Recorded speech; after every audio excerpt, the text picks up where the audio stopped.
Okay, so lots of good times already, and today, this time, we want to present Craig and Linda Dinsmore, and they've been great friends for several years now. They have 7 children, and add 2, or 9 children, add 2? 9 children total, and great family, been a worship family, lover of Jesus family, leader of house church family, integration with IHOP, and just a lot of rich history. And so the thing that I believe that they have, among many other things, the thing I want them to share, this is a gold nugget in them. This is a deposit of gold that's been not just truth in them, but it's been worked out in life on them. And that is, how do you integrate children into the Ascension focus, the Ascension activations, and how do you integrate it? And they actually have history of doing that. So this is Craig Dinsmore. And Linda, would you raise your hand? There you go. Good job. Woo-hoo. Thank you.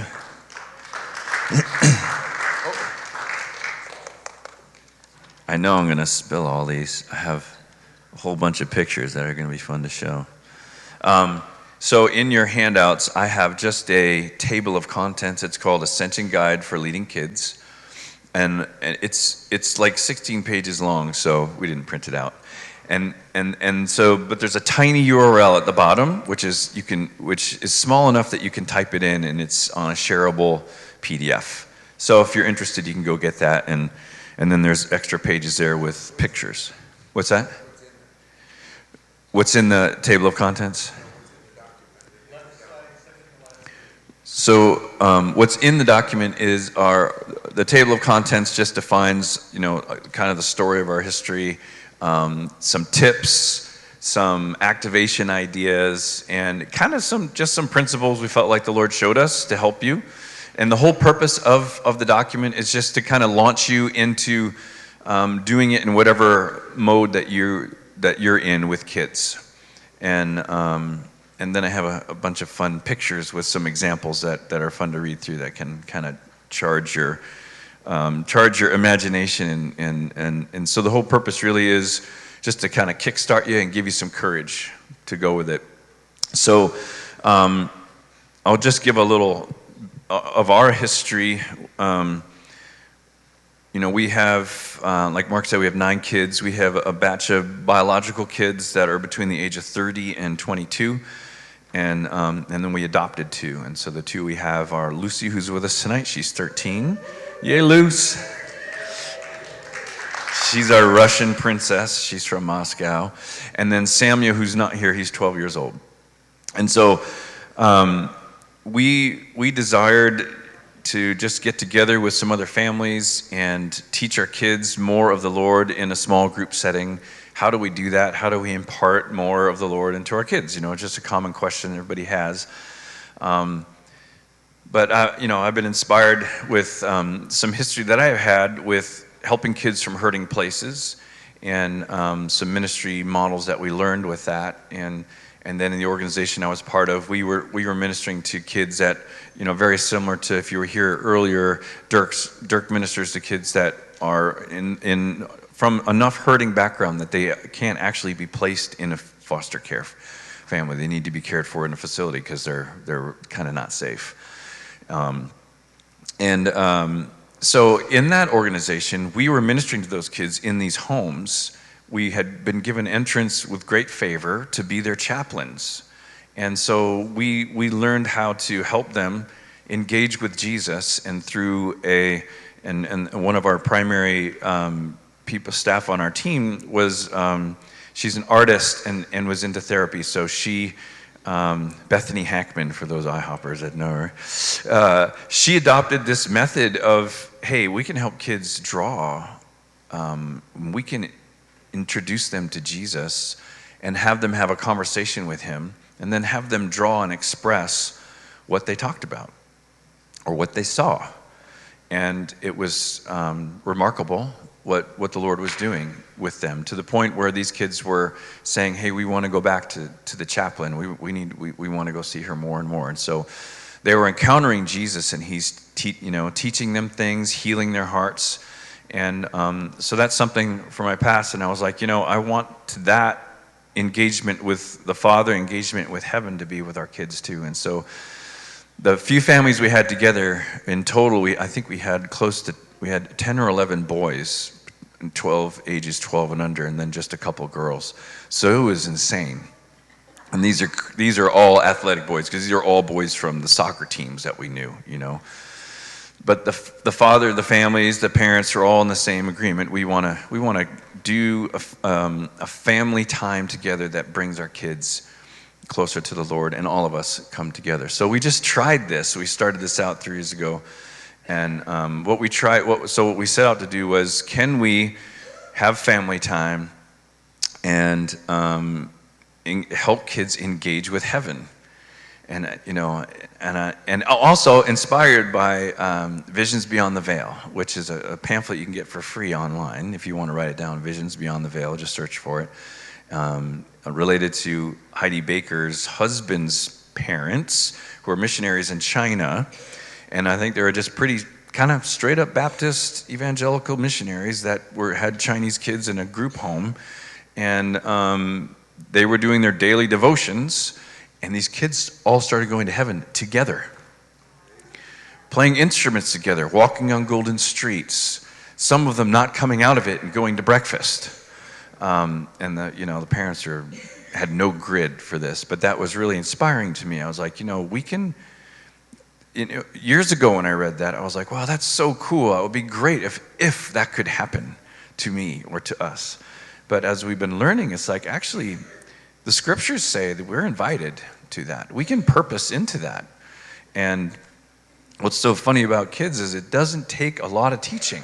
In fact, it doesn't take much teaching at all. For me, I need to do a ton of teaching to get this head out of the paradigms that I was in as far as visiting heaven, and is that even legal? And I've heard of people visiting heaven, but that was always a sovereign.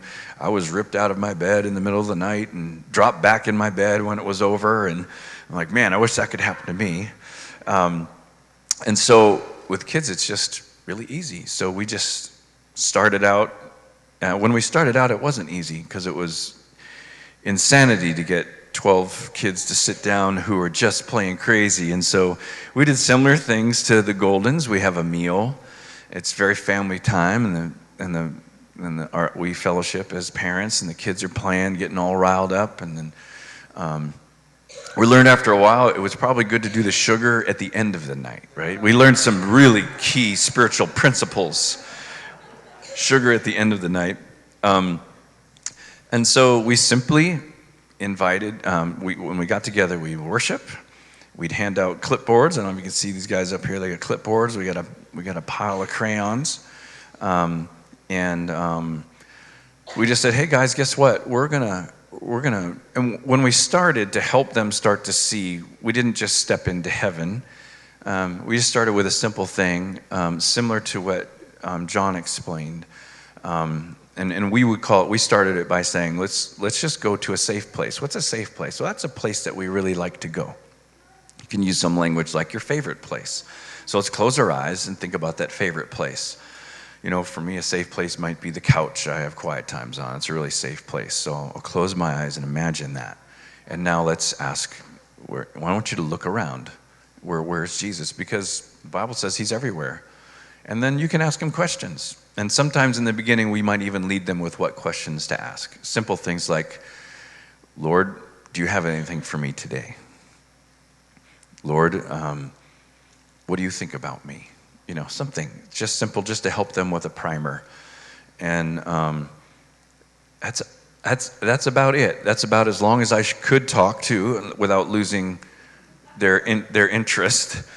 And that was the core of it. That's how we started out. The rest of it was all about, not all about, a lot of it for me personally was just learning how to relax because it's insanity going on here, and no, I want you to sit down and have an encounter with Jesus, okay? Be quiet.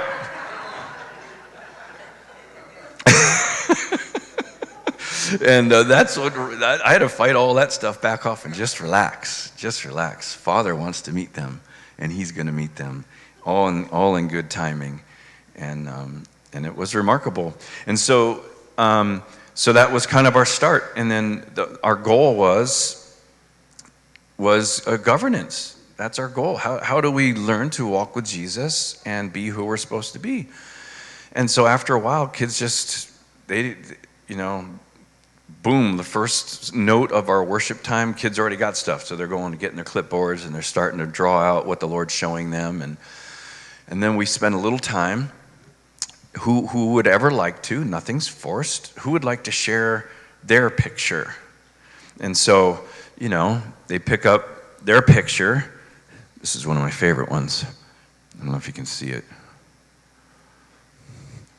It's nothing, it's just scribble.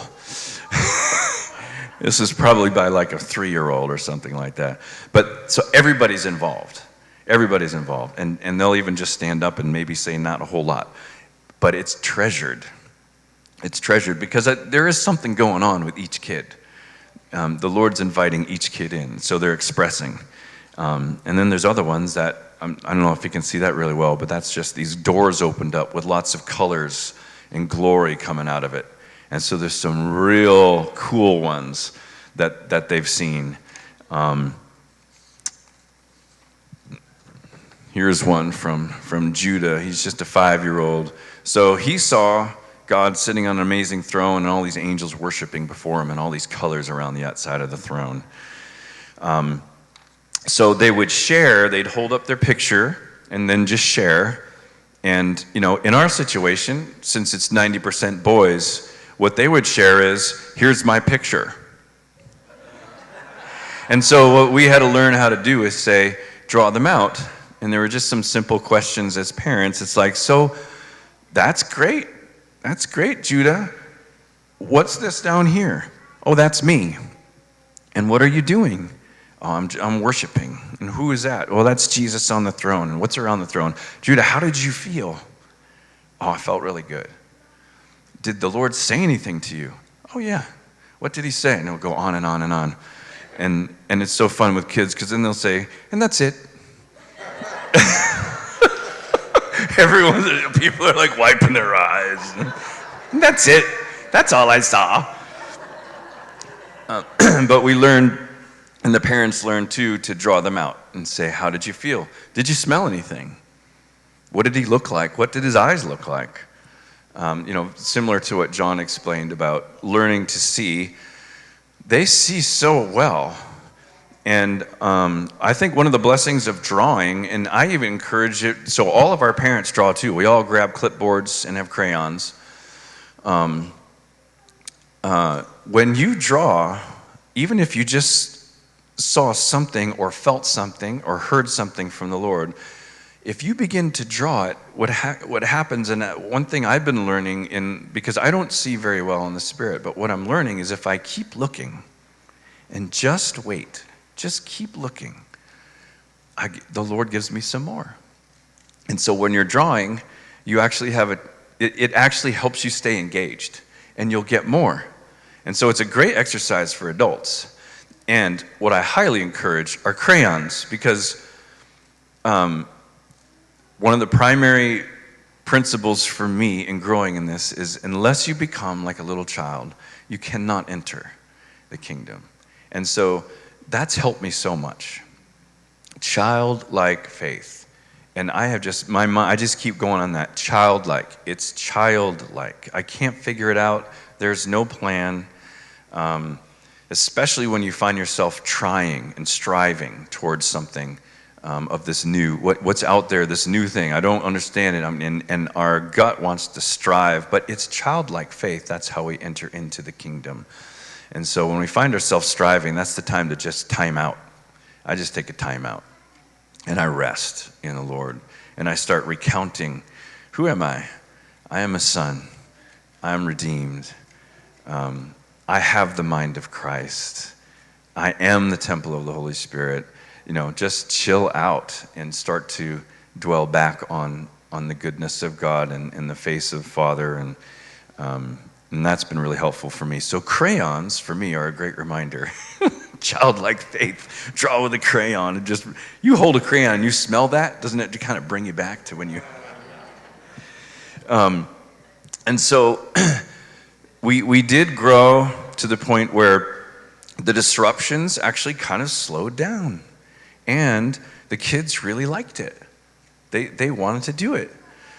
And so it took a while, but I just bring that up in the sense of if you are going to do it in a small group, it can be pretty discouraging up front.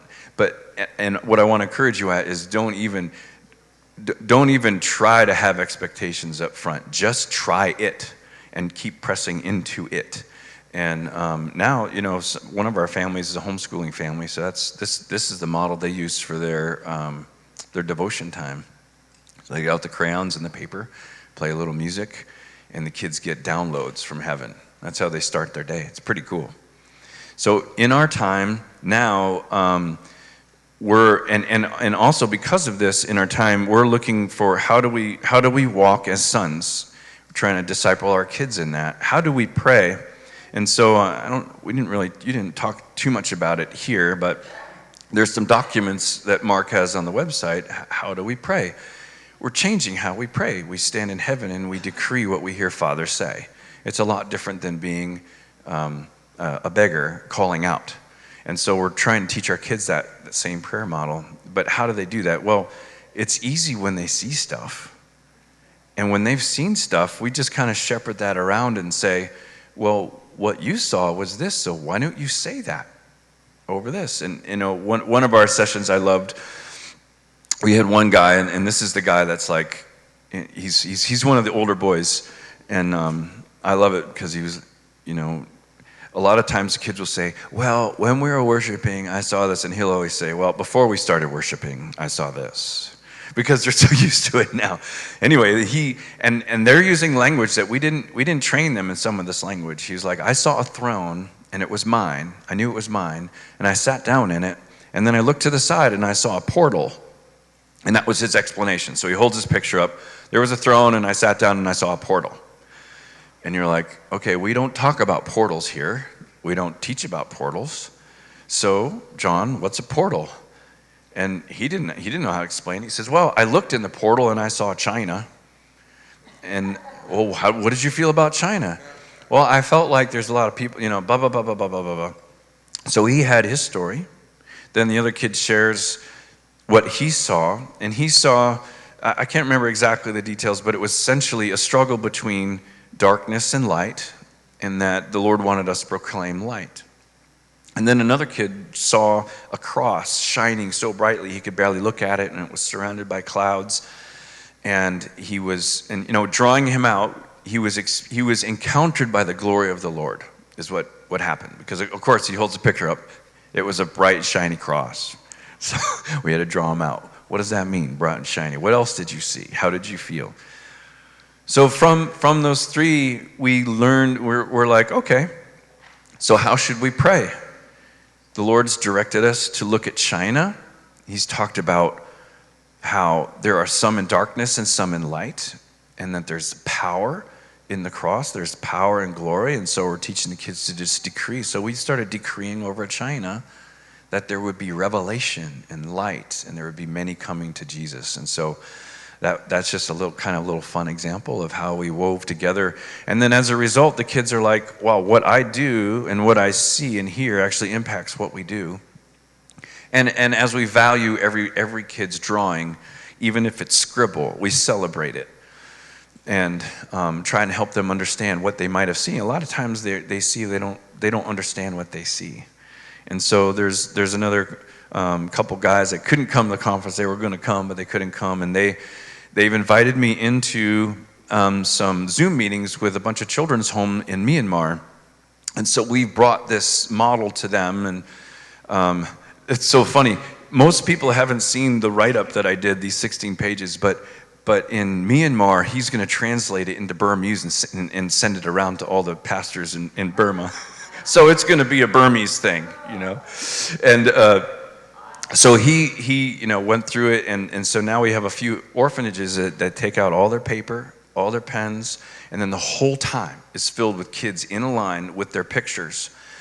It's unbelievable what Father's showing them, to the point where they're like, and now somehow we got into this bad thing of we're supposed to interpret what their things are. So we're trying to help them say, what do you think the Lord is saying? Amazing stuff. And that's a country under much pressure and oppression. And now the pastors over these children's homes, they really get it. And they're learning to hear the Lord. And so we have special times with them. And same thing, we just sit and wait and listen. So it's just easy. And I guess that was my point on Burma and in Myanmar. It was like super big translation problem, right? We don't speak Burmese, but it didn't take much. The kids just got it. And now their testimony, the leaders of these homes are like, all these kids their behavior's changing, and just to hear the stories of the kids and what the Lord just shows them in a 5-minute encounter is remarkable. And so anyway, it's what the Lord is doing now in this point in time. He's inviting us all in. So what else did I have on? Yeah.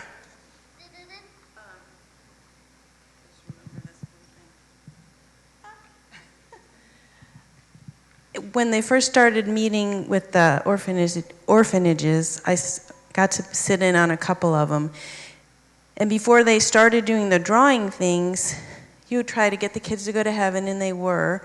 But as they shared a lot of their testimony, remember, it was very sin-based. It was very sin-based, and I'm going to try and be better, and I'm going to try and,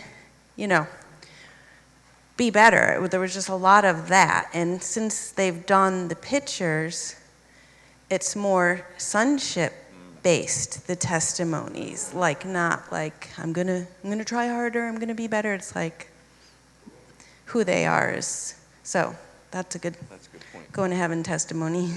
Yeah. Jesus is really is teaching them, and it's a,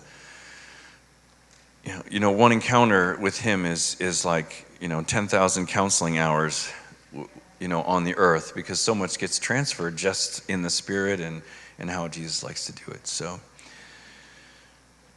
yeah, I think those are some of the key points. Any questions before? Because we're just gonna do this together. It's fun. Any questions or? Yeah, John. So, do the parents also draw and explain what they see? Yes, good point. The parents do. They also draw and explain what they see, and that's often really powerful. And this is one that a parent drew, and it's a door with an invitation. That's what they saw. And so we mix them all together, and parents share.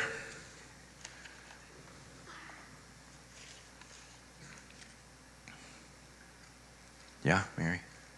Just an encouragement. My granddaughter just started at school, and they have a passage that they're memorizing, and they write it out, and then they draw it out, and then they write out what it was they drew. And this is part of weekly homework, and I'm stunned at what she's drawing out and what she's explaining. So as she's drawing out the scriptures, she's getting revelation, right, from heaven and seeing it. Yeah, that's good. And I had something in the past year that happened that I felt like the Lord was saying, this is a type. This is a precedence that I want to talk to you about. So my daughter started dating this young man, and they're in Colorado. He wanted to do the right thing and come and ask my permission. So he drove out, and we went out to go have breakfast together, and I just naturally just sharing some God stories, and he goes, "Oh, I have a God story." And I said, "Go ahead." And he said, when Brianne and I went to church, Brianne's my daughter's name, and I was worshiping, and the next thing I know, I saw a table that went like this and like this and like this, and Jesus was sitting at the front, and there's all these guys or angels sitting around it. He just went on and on and on. A robe was put on him. The Lord came and spoke to him. he was just undone, changed ever since. He never told my daughter about it. He never told anyone about it.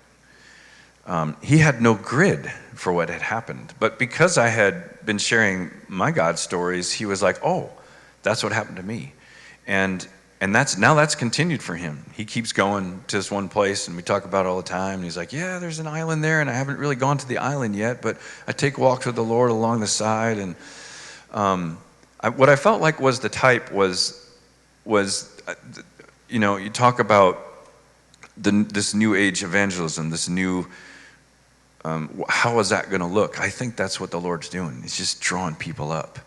And I think as we share our own stories, it unlocks, like many of the men up here were saying, so many people have already had encounters.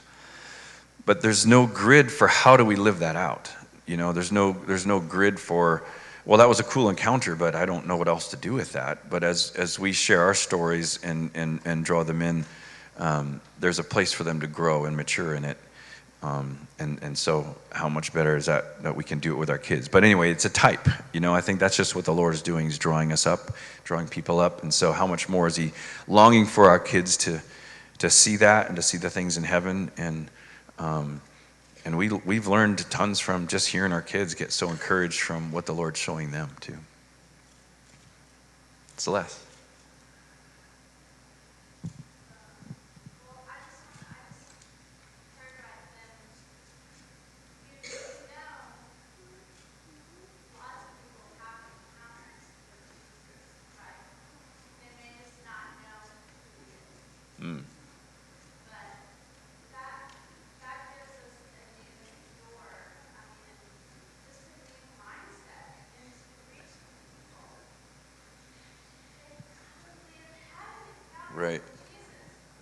Right.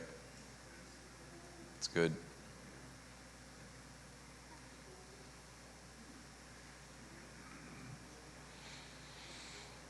All right. At the end of the aisles are crayons and paper. If you haven't grabbed one, do that. You might be able to use your blue folders to write on, or books or Bibles. Yeah. Grab a few colors. Don't steal all the pinks.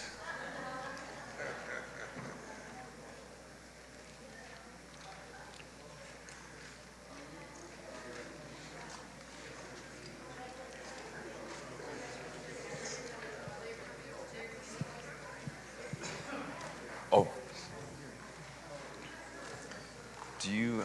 Is it quick enough accessible to put your music on? I can.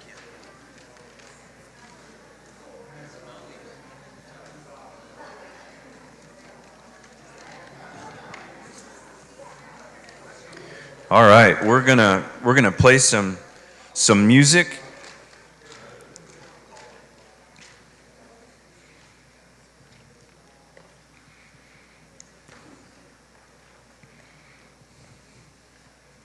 Those who have done it before, you don't have to follow anything I say.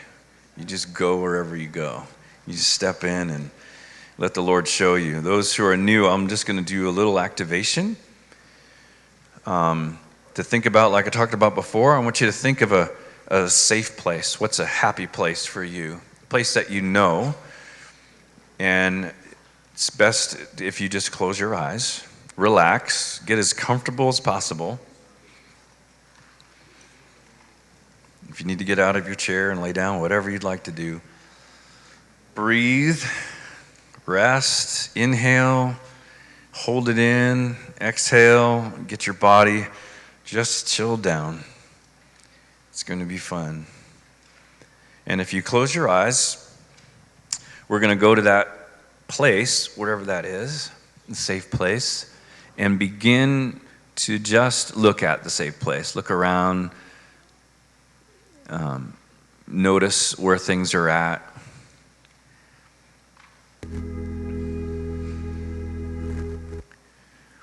And now we're going to look around. We know that Jesus is everywhere. See where he is in the room.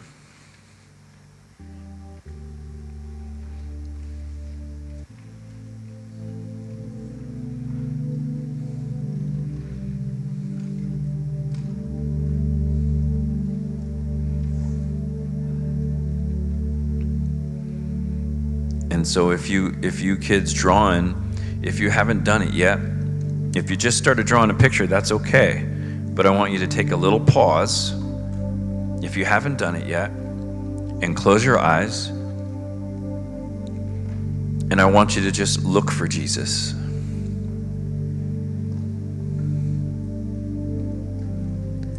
But those who are in your safe place, you look around and find where he's in the room.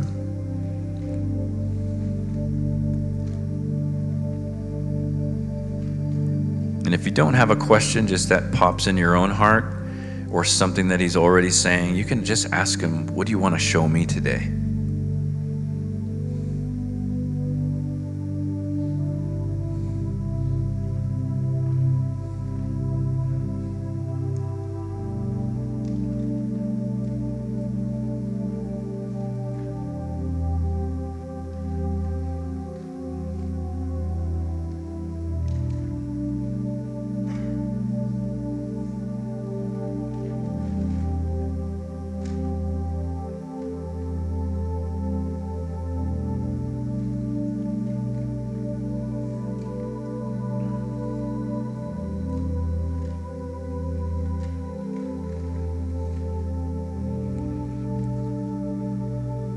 If our mind just goes different places and we get distracted and it's hard to see, don't worry about it.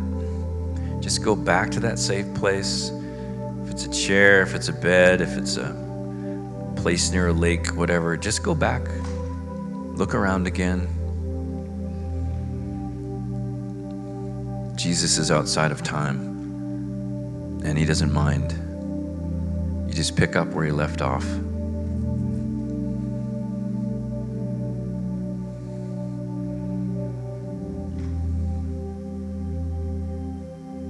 What do you want to show us, Lord?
There was a principle that John shared, first impression. I really, really like that. It's helped me a ton to be childlike.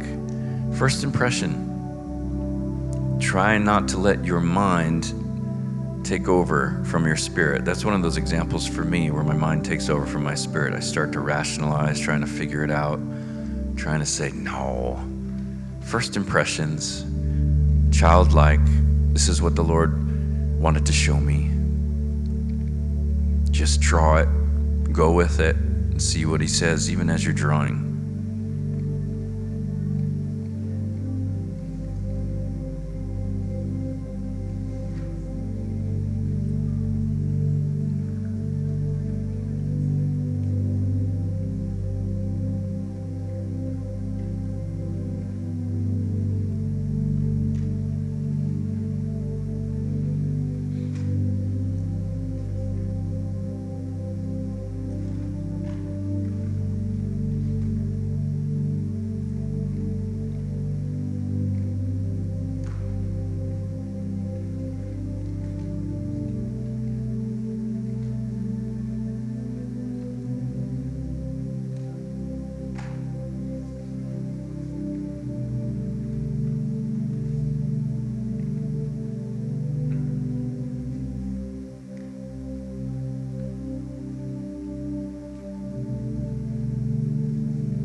Another thing you can ask Jesus is, what would you like to give me? What kind of present do you want to give me? What is it, Charlie?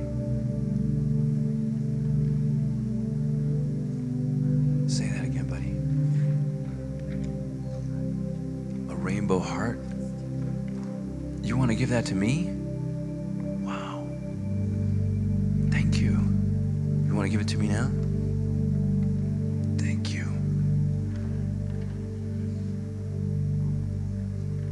Good job.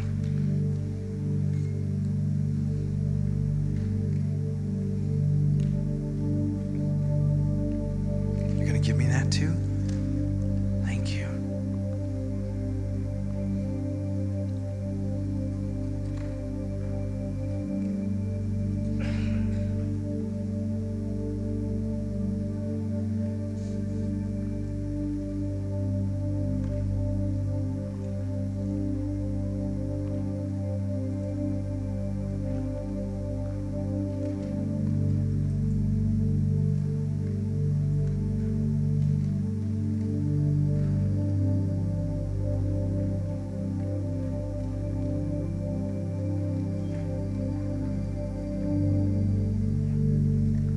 You have another one. Do you want to give it to me? Thank you.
Thank you.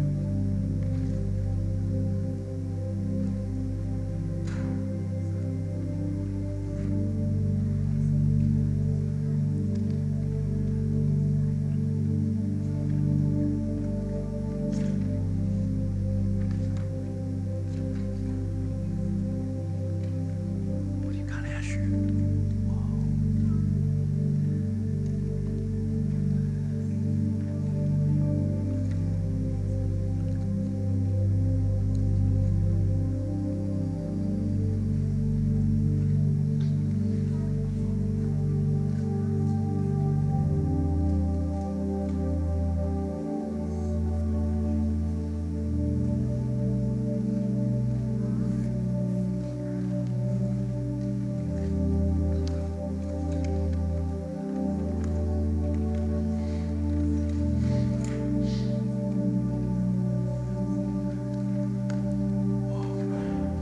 Good job.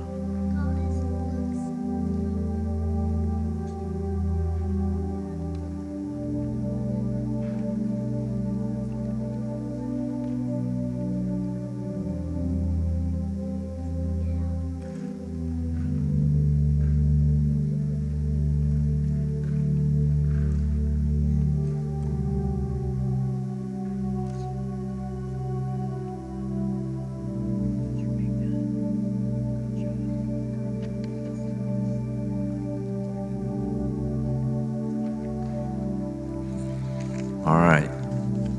We have some finished product up here. You guys can keep drawing, but I want to ask some of our kids, does anyone want to share what they saw? And show your picture and tell us about it.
So I have permission to share some stories. Here it is. Here's our first one. So this is, I know from probably out there it looks like a cross stuck on the dirt, but there's a picture here of, it was Aslan, right? Aslan's standing on the beach, and I asked him, what did it look like on the beach? He says it's really sunny, really shiny on the beach. But this thing that looks like a cross is actually a pathway, and there are a bunch of people on the path, and there are homes in heaven, right, Aslan? Those are homes that you saw. So there was a beach and some homes in heaven. Good job. Good job, Aslan. And then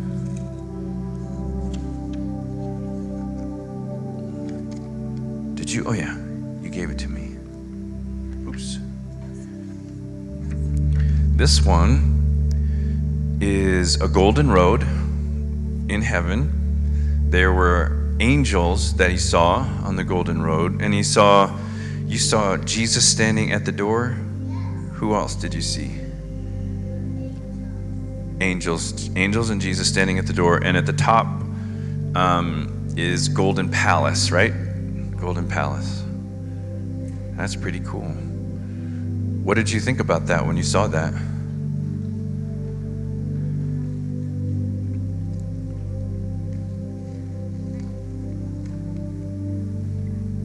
You what?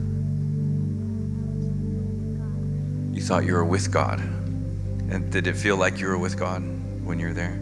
How did that feel? Was it fun? It was fun.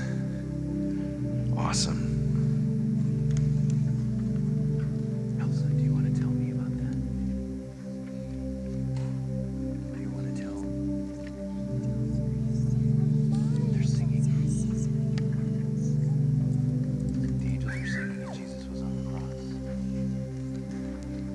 else I saw the angels singing while Jesus was on the cross. Good job.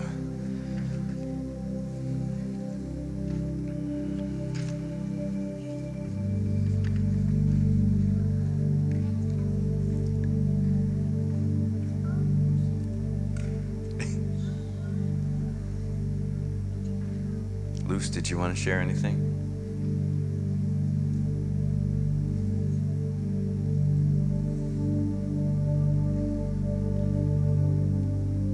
Yeah, Charlie. What's that one? Who? Monster loves hearts. What kind of monster?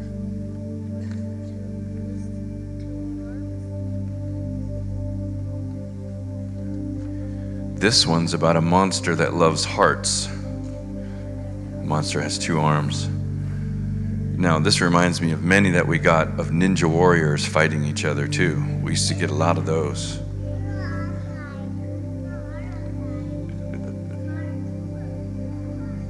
Hearts?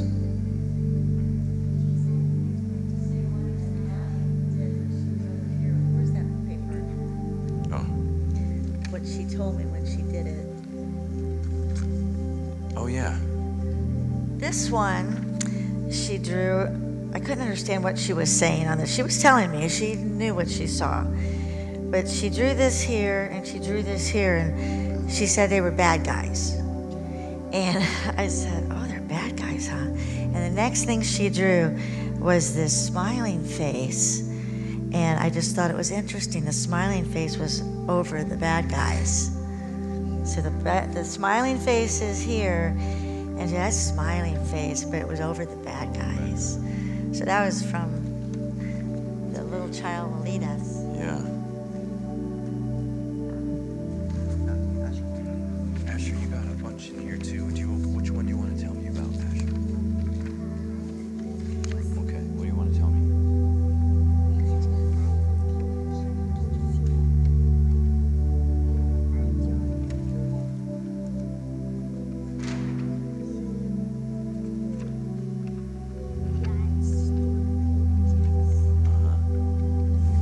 Who is this?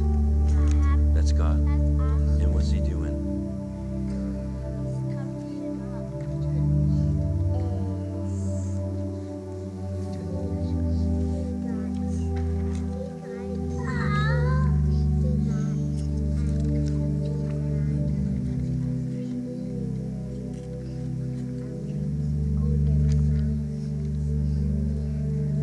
What's he singing? How does he feel? He feels good. Is he happy? Nice. Do you want to say? This one is, this page is nice, even he got snubs, and eyes in the head, and lips and a mouth, and even he got hair, and How does he feel? good, and you can look any ways you can. He's really happy too. Good. Can I show everyone the picture? Yeah. Pick it up. This is the face of God, and he's very happy. And you can flip it up and see him on the second page too. So he's trying to show me. It's a cool idea. It's our first 2-dimensional drawing, Asher. You're a groundbreaker. Oh. How it started was he said, I want to draw a picture of God. Oh, he said, I want to draw a picture of God. Nice.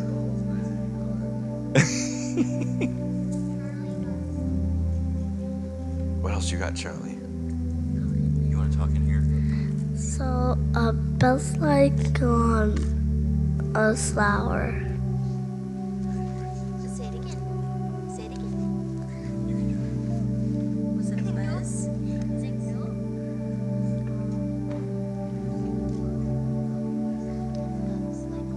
Bugs like flowers. I knew there was a flower in there. I like that. Oh, I see the bug. That's the bug down there. Yeah, butterfly. Nice.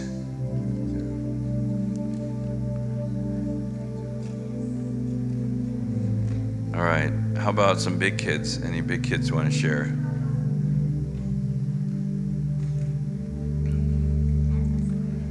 Oh yeah, come on. Now, you can actually talk in the mic. I was just talking because they didn't want to talk. Is that a butterfly right there? Before we even started drawing, I said, oh, I know what I want to draw. He makes me lie down in green pastures, leads me beside still waters. And so there's a little stream, some little trees, and there's me laying down in the pasture. So there you go.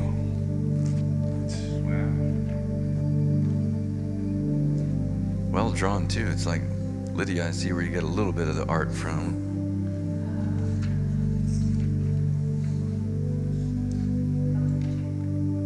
Okay. So silly, isn't it? You feel like a kid. So, yay! So I saw a stairway, and then I was like, what's that mean? So I drew this stairway, and I heard, come up. And then, of course, I'm really young and beautiful, and I have long hair, because I'm eternal. Yeah. And I said, here I come, Lord. So, Fantastic. All right. Very good.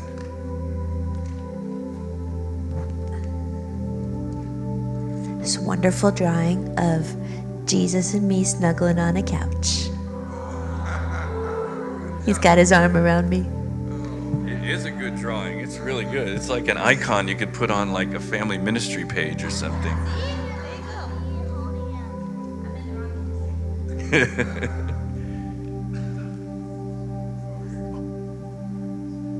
So mine is kind of abstract, I think is the word.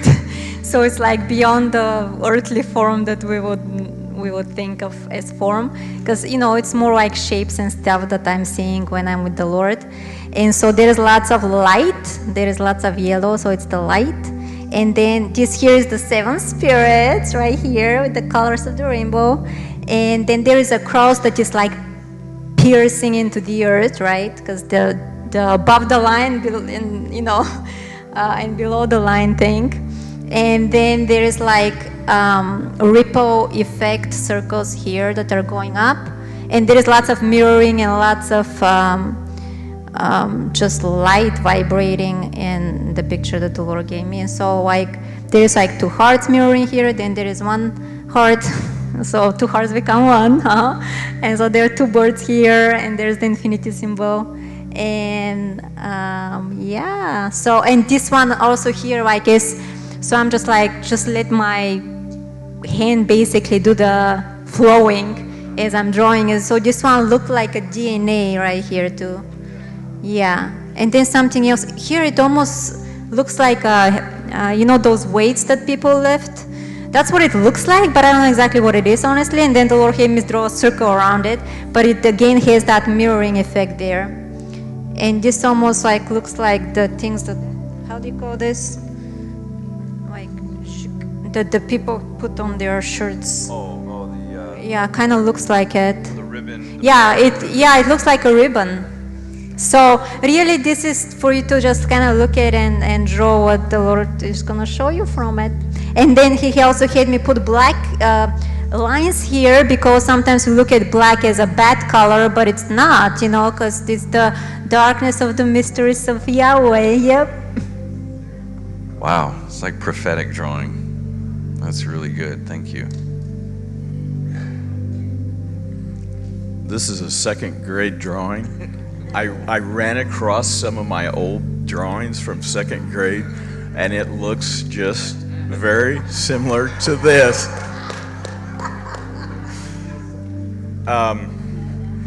So what we have, this is where I go every time when we ascend. And I'm sorry, I was already there. I was long gone, man, before you even started. And that's the exciting thing about this. There's been conversations about, well, I don't see, I can't hear. I'm not seeing anything. Can I go? Just take a step. And the next time, take another step. Keep practicing. And before you know it, you're going to be in the heavenlies.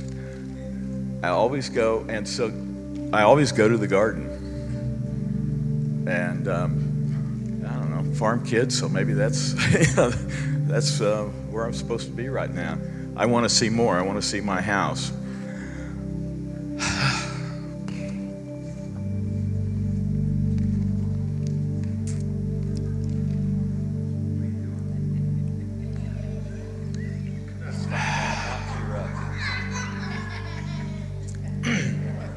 Yeah, I see bluebirds in here. I see wildflowers. The gate to the garden, the path. Oh, I look up in the sky and I see an eagle. And Jesus is right there by the bench where we meet.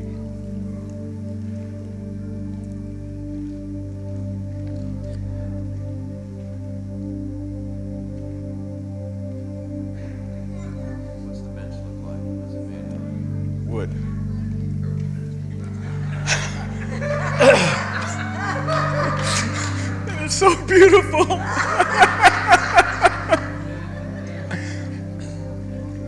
So there's 5 people in this picture besides Jesus.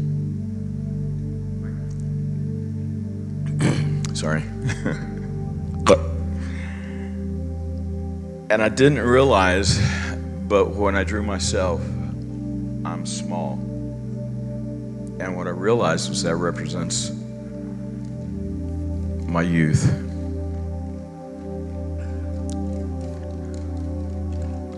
Last night, back here,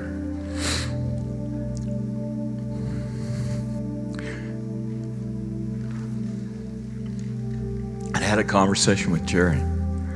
He prayed for me. And I realized that, I just haven't felt any joy. And I didn't love myself.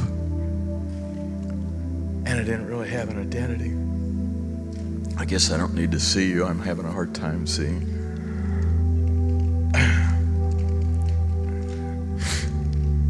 These 4 people represent my father, my mother, my dad's father and mother.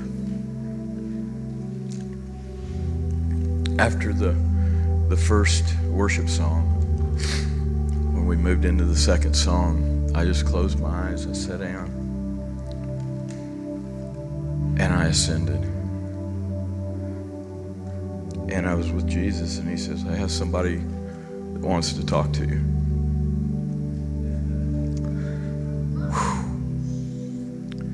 My grandfather, who I just loved dearly. And he lived to be 94, and so I was very fortunate that I had him for a long time. Came up to me and said, I hope you can forgive me for not speaking into your life more. And the thing is, my grandfather never told me he loved me. He didn't have to. It just flowed from him. It was just immensely huge love. And then my dad stepped forward and he says, I hope you can forgive me. He never told me he loved me. And he said, I'm very proud of you. And then my mother, my grandmother. And something broke off. Thank you, Jerry, for kicking it off. And I had to share this at some point. This is the perfect time. And this will be framed. There you go. Yeah. This is going up on the wall. So I want to thank you all for being our family. What a wonderful family we have. Bless you. Thank you, Rick. It's good.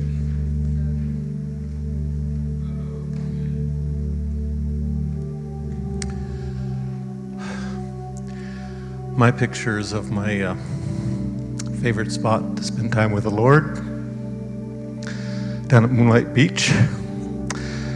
And we sold that house a couple of weeks ago, and looks like we're going to be moving about an hour away. I still plan on getting down there about once a week or so. But this is looking out toward the ocean from there, and it's showing the sunset time, and it's got a little green mark for a green flash with the sun just having dipped below the horizon, and sailboats out on the water. And then there was for several years, there was a favorite spot just below the bluff, facing the other direction, that I saw a Tudor house up at the top, and then there was a group of palm trees, and I called it my 8.5 point, 8.5 spot. And it stood for Proverbs 8:30, where it talks about where Jesus and the Father commune together. That's the wisdom chapter where Jesus is wisdom personified, and that's where he said that he and the Father delighted together, and delighted with the sons of men. And now it's just my spot to delight. So you can't see where I was standing, but it was down below at the bottom of the bluff there. Thank you. Good job.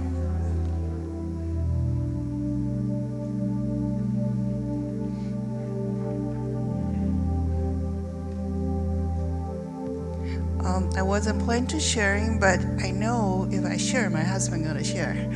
If I don't share, he gonna sit there.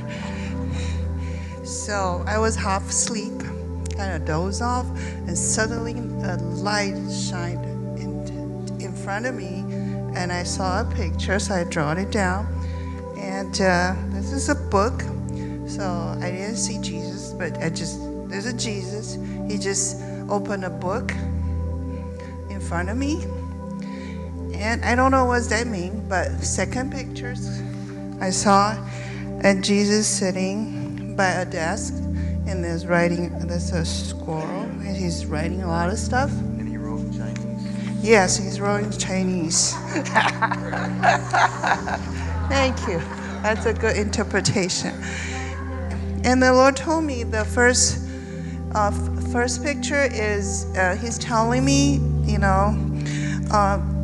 this is a new page of my life. So, yeah, and the squirrel is for my family and generation to come. It's a new book. So I think this conference, after my whole future generation story is changing. New book.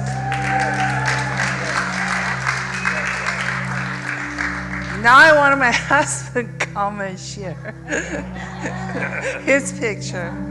I'm a seer, so, but he's not a seer.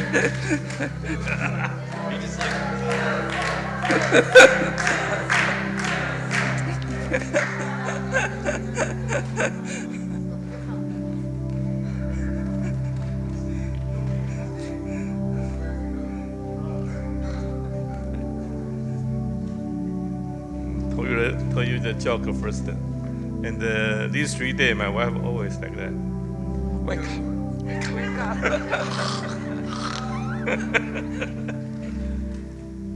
Because my English is not enough, so, and sometimes I don't understand. But I can feeling the guy in here. And also in the first day, and because in my house, always my wife can see anything. He can see that, I can see nothing. And so first day I go to the hotel, and I pray with God. I say, so please let me see the tonight and give me a drink. So the drink is good. So beginning is beginning in the war. So very exciting and fighting. Somebody chased me and very dangerous. So finally I go to a very safe place, and it's a white house, very very very white. Everything is white and very modern. And I feel very safe. And also that time I can feel in my pocket have the big money.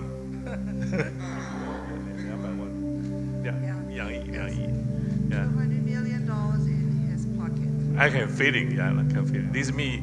That feeling is very rich. And first time I see my heaven house. And I want to drawing because I'm contracted, but I cannot because everything white. So it's paper.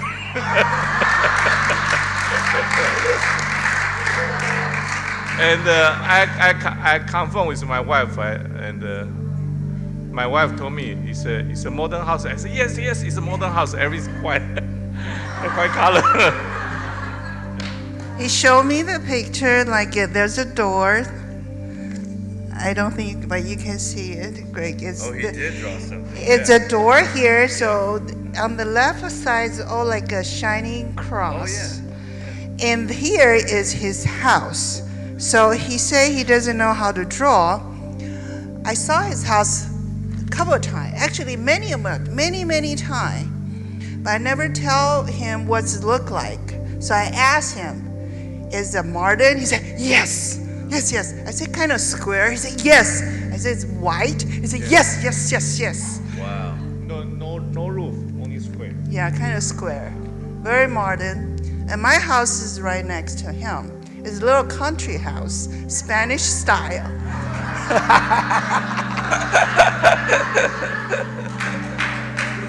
Wow.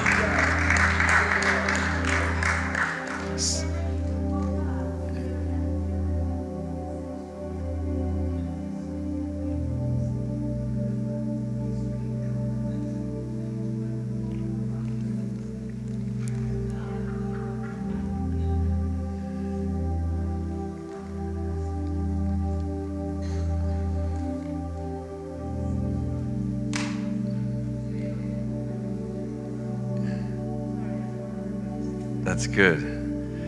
Yeah, because he had prayed that he could see, and so he was asking for a dream as he came out, right? Yeah, and then he saw the house that his wife had already known, already been there. So the thought I had, Joseph, was when we see our places in heaven, that's an invitation to go back and meet with the Lord, because as we go into that house, He'll show us more, and there's attributes about the house that you'll be like, oh, that's me.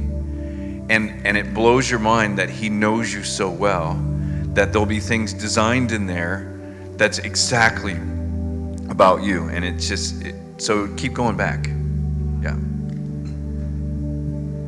So when I sat down, I closed my eyes. What should I draw? And I just felt the Lord tell me to rip an angel into a paper and make a form with it. And so that's kind of how Asher's came about as far as that idea after I did mine. And so I ripped an angel, and I thought, oh, this is kind of cool. And I just started drawing. I thought orange would be a kind of a cool color.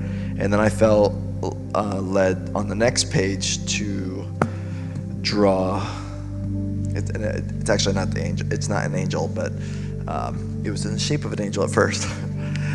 There's a blue on the outside of the orange, and I realized that as I was just kind of looking at it, I felt like it was God talking about Himself, and He's talking how we see Him burning on the outside, but He's also inwardly burning into Himself too.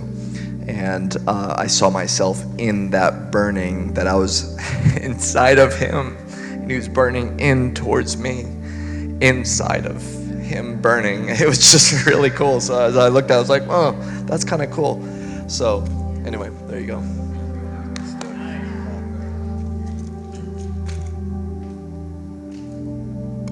This is so fun. I love it.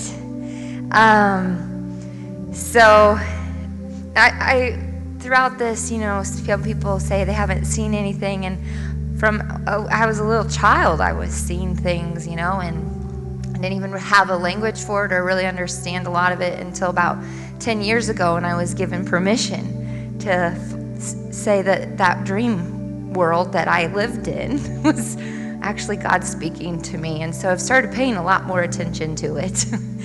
And when you do that, so I had these little things happen here and there, and I would be like, oh, deja vu, or whatever, and it would happen frequently.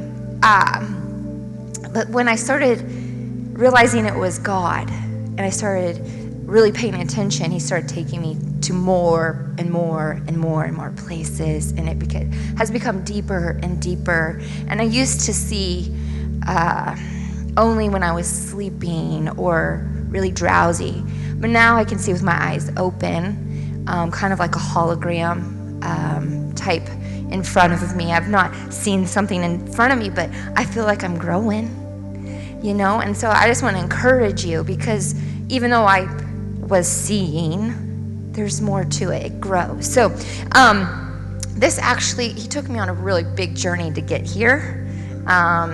So I was on the beach with him, and he said, you ready? Let's go.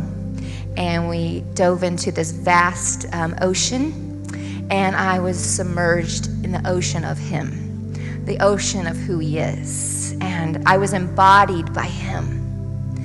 And I was fully seeing but fully feeling all his presence. And he was just showing me the cavern of who he is. And he took me to this place that went from a kind of a hazy, watery blue into, it was starting to get brighter and brighter. And he said, here it is. And because you said, ask him, what would you like to show me today? So that's what we were doing. Okay, God, what do you want to show me? He takes me. It starts to become more clear, and we go up, and up we go, and I'm over above the earth, and I'm seeing the earth below me. He said, remember those lilies. So we have a history, God and I do. He said, remember those lilies? He's like, let's do something really fun. He said, I want to show you how to deposit on the earth and release them and deposit them into the earth. And so from above, these are my parachutes. They're boxes. And I started seeing, we were going boom, boom, boom, boom. Ready? Boom, boom, boom, boom. And they were bombs, just pew, pew, pew, pew, pew, pew. And they were exploding down on the earth. And outside was coming lilies, water lilies. And these are very special lilies, because lilies, for me and the Lord, are kind of like our love language. And so basically we were throwing love bombs. And these love bombs were renewing and refreshing the earth, and because of that, the water started to rise on the earth and started to cover it in its deep blue passion that I had just been in myself. And so others were experiencing the love of God, and it was just spreading across the earth. And so I partnered with God to release some love bombs, and it was really fun. Wow, thank you. Wow. So I'm just going to do a little pause on that. When we hear the stories, what's so good about getting around, like Mark was saying, and others getting around those that are walking in it. When we hear the stories, we can engage too, and it can become part of our story too. So as you're hearing people say their stories, just go there with them, see what the Lord will tell you. Before I share my picture, I just wanted the lady that was up here that had the picture that was abstract. I don't see her in here now. But anyway, she said she saw something that looked like a barbell, or like a weight. Yeah, and I was just going to tell her that I had seen that also in the middle of the night one night. I got up to go to the bathroom and came back, and it was right there in front of me. But and I thought, that is odd. and it looked just like that, and it had eyes inside of it too. But anyway, it was some type of a heavenly being. Yeah, so it was very alive. But on my picture, I've just recently moved. I've shared with some people to a new apartment, leaving my old life behind. And so I just asked the Lord where He wanted to take me for my safe place. And so it was in my apartment. And I saw Him out on the balcony, which I'm on the 10th floor, and it overlooks the city where I live at. And it was a nighttime. And at night there, you can see lights all around. And sometimes, when it's a clear night, you can see stars. But what He was showing me is that there was the thin line that we've talked about often between the earthly and heaven. And it's like the stars and the lights, they kind of intermingled where they became like one, where heaven was touching earth. And then as I was drawing that, first thing I was aware of was Jesus just had His arms out, and I could see Him from behind, and I could just feel His heart. His heart was broken for the world. Yes, and I could really feel that. And then He told me that wasn't all. I started seeing those stars inside my apartment as well. And I know that all around me is a need for much, much ministry. And I know the Lord's going to come down and kiss earth with heaven there. That's cool. Thank you.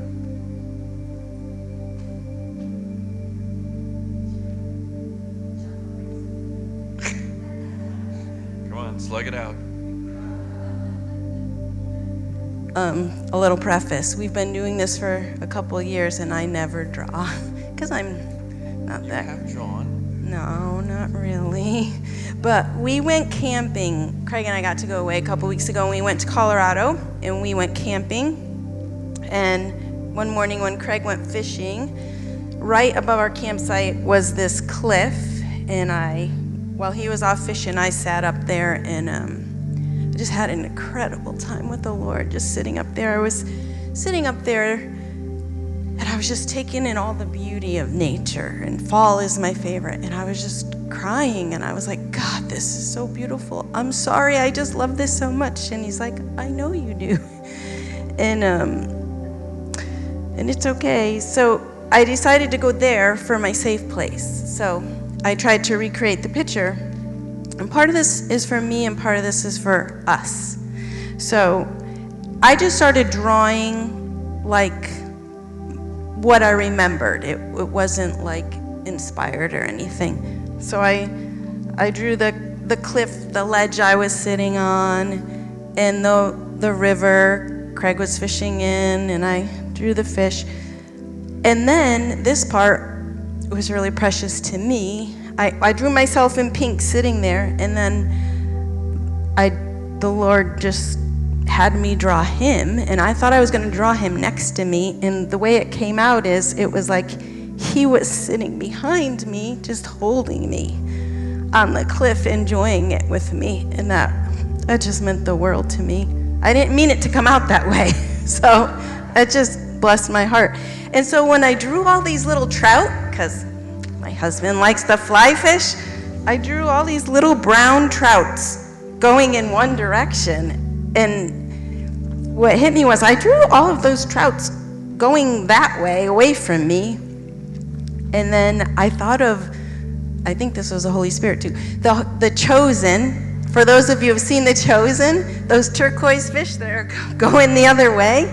So I put them in there, and I feel like that's what the Lord's doing on the earth, and that's us, that He's turning the tide, and it's not it's not like in The Chosen, it's, the non-believers. People get saved and the fish go the other way, but I think what the Lord's doing with this and all across the earth is we come to know who we are as sons and daughters, and we start ascending, we're turning around and going the other way, and lots of people are going to follow. So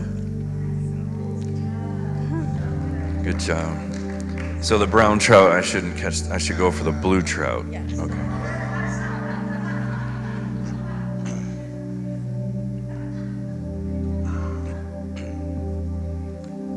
So for me, what I'm doing in my picture is I'm kind of collecting things that I've been hearing as we've been here. So Ezekiel 1 came up. I believe Paul mentioned it. This is resonating within me. And so what I tried to do was kind of recreate what's in Ezekiel chapter 1, verse 1. So on the bottom, there's a picture of Ezekiel standing by the river, and there's a black cloud that's over his head. And I think at the time he was going through some turmoil about what was going on in the nation of Israel. And in this encounter that he had,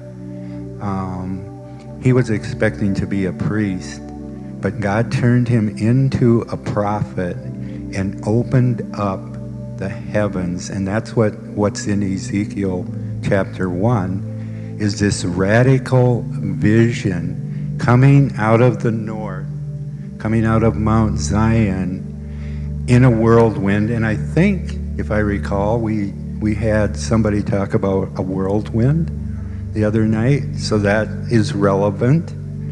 And then there's the cloud of raging fire, and out of that cloud comes a picture of a man with 4 heads. And this was, I believe, what Ezekiel was experiencing in this vision. His name means the strength of God. And this is what resonates with me right now in the current environment that we're living in. When we look out into the world, it's kind of a bleak picture. But I believe God's wanting to encourage, and I'm talking to myself, with the strength of God in the midst of what's going on, by having this radical vision of the heavens opening and God pouring out his glory. And so I think Mark mentioned something the other day about a takeaway. Things to take away. So this is going to be my little takeaway from what's going on here. I'll take this home, and as I look at it, I'll be reminded in picture form what God is speaking, maybe to me, but I think collectively, what he's trying to encourage us in, the strength of God by what he's doing through this ascended life thing that's going on.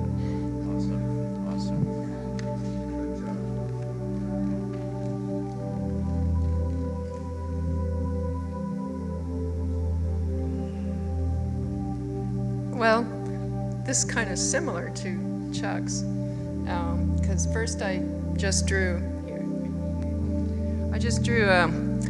a star, like this big band of yellow, and then I realized I think it's a star, so I kind of went opposite. I didn't have this visual yet, so my hands were helping me, and the Spirit knows. I'd like to ascend more. You can teach me, all right. But I do what I can. And the Spirit knows many things, in us. So anyway, then I thought, there's a verse in Daniel that talks about the stars of the heavens. So I found it. And it says, those who are wise shall shine like the brightness of the firmament, and those who turn many to righteous like the stars forever. So that's what it represents. And then another verse in Daniel is wonderful, but the saints of the Lord shall receive the kingdom and possess the kingdom forever. So I drew those at the bottom, and there's the earth like the firmament, but the star is like representative of us ascending, and there's a door representing entrance, a portal to heaven, and Jesus is there. And then I realized he's saying, come, I want to show you my Father's house. Okay. And then I drew the dark things of the darkness going on in the earth, and storms and tornadoes, and yeah. But all this, the wonderful promises far exceed the darkness. Yeah. Thank you. Good job. Thank you.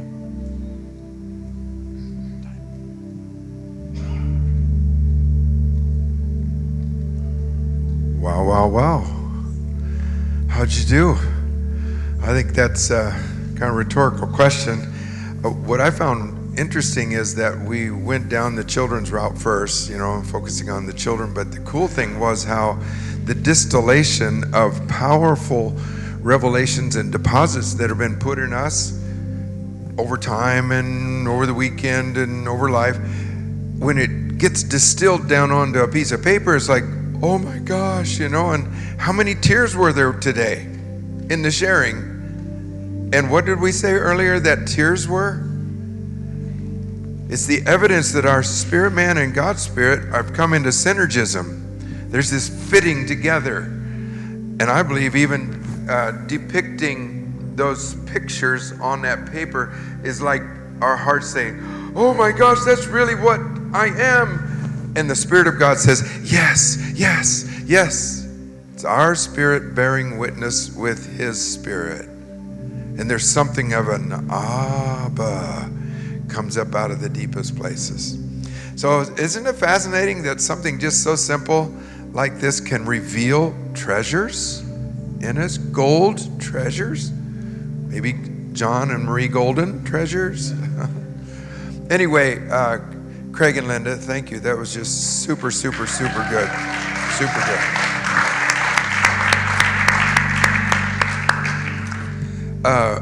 I think you got a ministry there. Yeah, and whereas we've talked, of course, for a year or two now about this, we maybe thought this was, well, how could we facilitate children into this and all, and that's really good, but amazing how powerful it is to unlock our hearts, the big people's hearts. So, I don't know, it might take children to get you inside the door of a church. So, sneak attack. Isn't that fun? So guys, invite them to your church or your group or your whatever, and just watch the gold begin to shine. Yeah, good deal. All right, let's take a break, and we'll come back 7 o'clock and have more fun and games.